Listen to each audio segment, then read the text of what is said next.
getting loads of attention. This is what happens at the beginning of any relationship. You're getting lots of attention. You might be getting a few little gifts, texts, finding out, what you're doing, what you're thinking about. And at the start of any relationship, you might think, this is lovely. This is exactly what I've been looking for. But if you're in a relationship with a narcissist, this is what we call being love bombed. This is the all or nothingness that a narcissist enters every single relationship in their lives with. And in this video, I'm going to give you the top 6 things, the top 6 ways that a narcissist will love bomb somebody at the beginning of a relationship.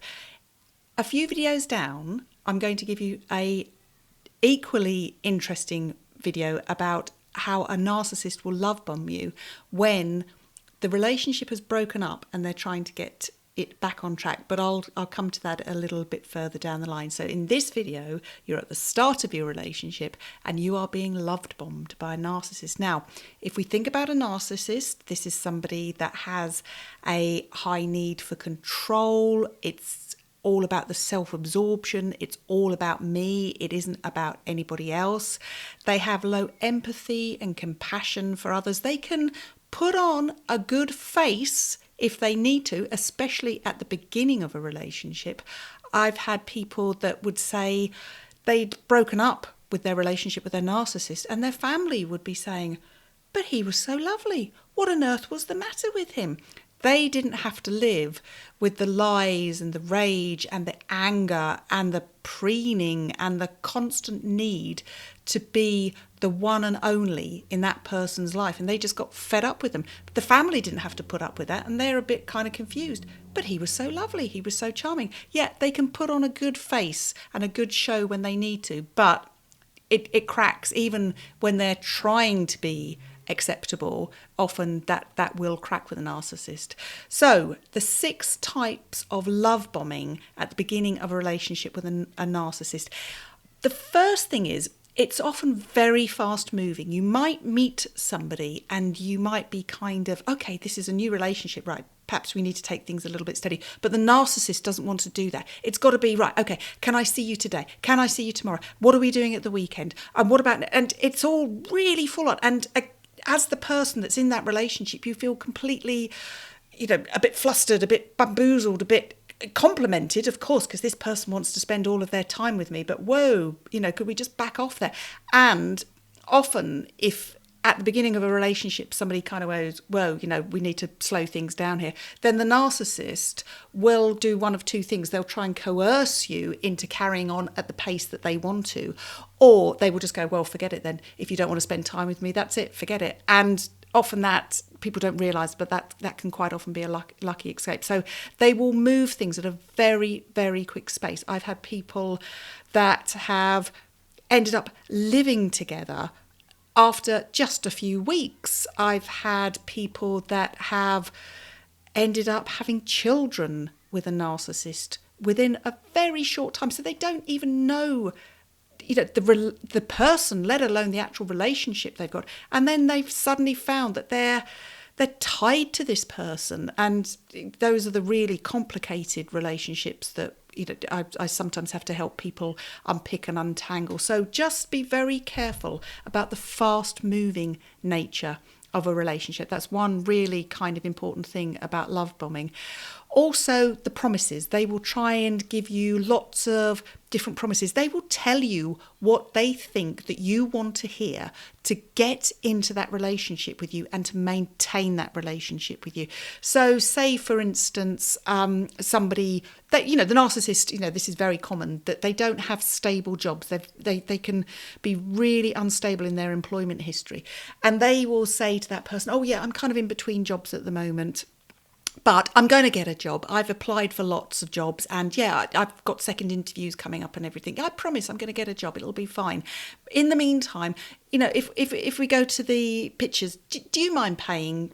Because I kind of quite haven't got the money. And again, it's those little things that in the back of your head, you're thinking, am I really sure about this? No, I'll ignore it because the good things about this person outweigh the bad things at the moment. And that's the love bombing kind of time. You know, in most relationships, if it's a normal, healthy relationship, we'd call this the honeymoon period. But in a narcissistic relationship, this is the love bombing period. So they fast moving, they make lots of promises.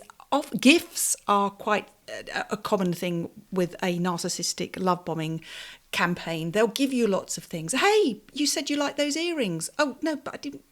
Yeah, well, I don't need another pair of earrings. Oh, but I've got them for you now. And, you know, the earrings, so you can't take them back. Oh, okay then. And then the next time it's, are you wearing those earrings? I bought you those earrings. Remember, I haven't got much money and I've gone out and bought you those earrings. Oh, well, I thought I'd just wear these others. Don't you like them? Does that mean that you don't like me? And the person that's in the relationship, of course, is completely just flustered about this wave, this tsunami of attention that's coming towards them. And yet it might be a little bit flattering, but it can also be completely overwhelming. And it gets you into the place where the narcissist wants you to be, which is in a place of being manipulated, because that is such a high key characteristic of a narcissist. They like to manipulate. It's second nature to them. So watch out for the gifts. You know, it's nice to give each other things and mementos of our first time together. That's normal. That's healthy. But if you're bombarded with things, you know, jewellery, flowers, food, underwear, this isn't uncommon. All of these things suddenly come at you and you've got to process that, and also be processing the fact that you're in a relationship, a new relationship. They will put you briefly on a pedestal. You know, this is number 4. They will put you briefly on a pedestal. You are the best thing in the world. Oh, you are so different from any partners that I've had before. You understand me. And again, this is completely confusing. This is completely bamboozling. This is completely flustering for that person getting all of this attention. You don't need to be on a pedestal. If you're in a healthy relationship, it kind of goes like this. You know, you admire a person, that's great, and then they can validate you for something, and that's great. But that person doesn't need to necessarily, right from the beginning, put you up there, because they're not putting you up there because they believe that. They're putting you up there because they are holding on to you. They are trapping you. They are manipulating you. And that, again, is another key indicator that you're in a love bombing relationship. They agree with everything you say. This is number 5. They agree with everything you say. You might say something like, shall we go and eat at such and such restaurant tonight? Yeah, no, that's fine. Let's do that. You make good choices. And whilst you're there, what is it that you have? You're a really good person at choosing what it is we're going to eat, what it is we're going to drink, what it is we might, you know, go home and watch on Netflix. You're brilliant at that. You're really good. And again, that person, this isn't a normal discourse of a healthy relationship, because you might say to a person, they might say to you, oh, let's go and eat at an Italian restaurant. And you kind of go, you know, I'm a bit fed up with Italian. Do you mind if we go Chinese? And that person goes, yeah, well, I'm not that keen on Chinese. Oh, fine. Okay, let's find something that we both agree on. Whereas if you're in a narcissistic relationship, you're not having a dialogue. You're just seemingly telling that person because they're agreeing with you all the time. But what it is, that is a form of kind of transference and projection, because really in their ideal relationship, that's what they want from you.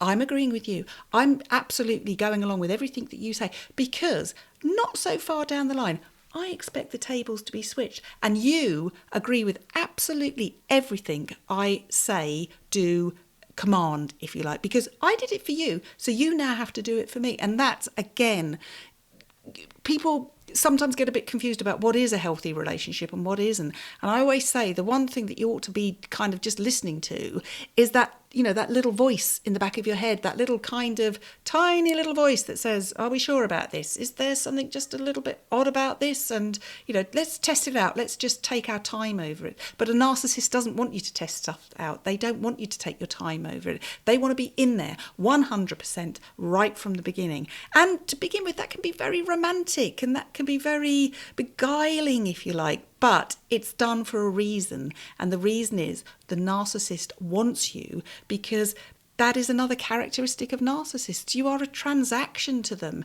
You're not a relationship. You're just one of very many people throughout their life. And what is it that they can get from you that perhaps they couldn't get from the person that they've just left or they've just had a relationship with? And what is it that the person down the line that they don't even know yet is going to be able to give them that you can't? And remember, all the history that comes with a narcissist and their relationship is also, it's a rich soup of information and warnings. Don't forget the warnings.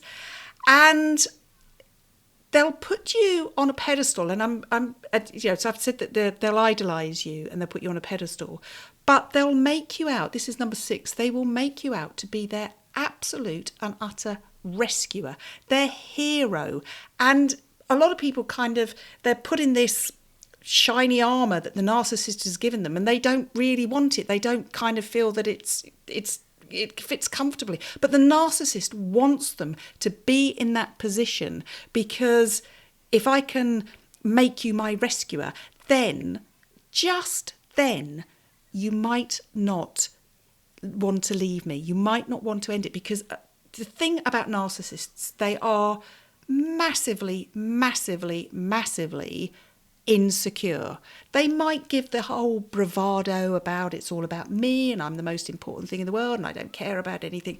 But underneath every single narcissist is a fearful, tiny little child waiting to be rejected, waiting to be abandoned. And they may have, and quite likely do, have a history of some kind of parental rejection or abandonment. Now, this might be done out of the fact that, say, a parent has got ill or a parent has died. Not necessarily parents have split up and, mum went off and left the kids with dad.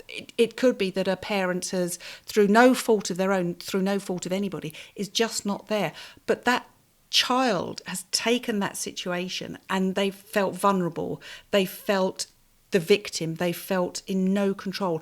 And they kind of make a vow to themselves that that is never going to happen again. In any subsequent relationships, be those romantic, be it family, social or work relationships, this is never going to happen to me again. And I will strive to be the absolute person in control at all times. So again, what they're doing when they kind of make you the hero and the rescuer of them, even though that's a bit confusing and unwelcome for you, is again, they're waiting for that at any time to be switched around. And you are looking at them as the hero and the rescuer that you've been waiting for all their life. But of course you haven't. So it doesn't fit. And that's why, again, another reason why narcissistic relationships or relationships with narcissists very rarely go for the long haul.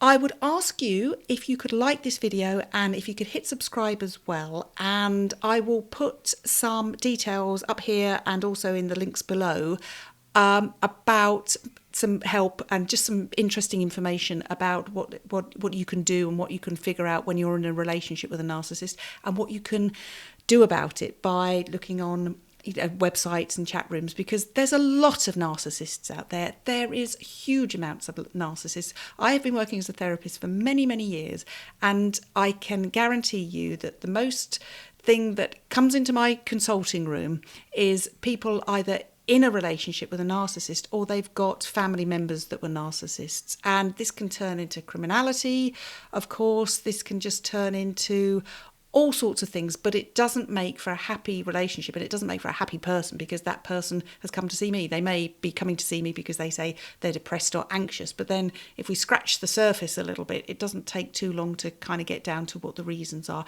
and it is about relationships more often than not.